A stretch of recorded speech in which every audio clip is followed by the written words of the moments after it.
শিং মাছ তাড়াতাড়ি মরার উপায়। আসসালামু আলাইকুম রহমতুল্লাহি বারাকাতু। আমার মায়ের গোপন একটা পদ্ধতিটা হচ্ছে ছাই দিয়ে শিং মাছ মারা। শিং মাছ যখন তাজা থাকে তখন কিন্তু কাটা খুবই কঠিন। তার গায়ের কাঁটা দিয়ে বিষ করে। তো সেখানে বিষ অনেকক্ষণ থাকে।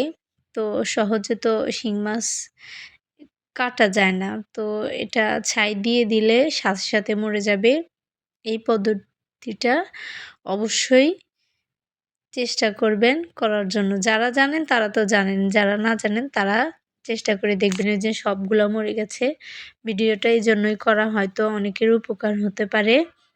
সেজন্য দেখেন কি তাড়াতাড়ি মরে গেল। আমি তো অবাক, আমি আসলে খেয়াল করলাম আগে কখনো করি নাই। তো ভালো থাকবেন।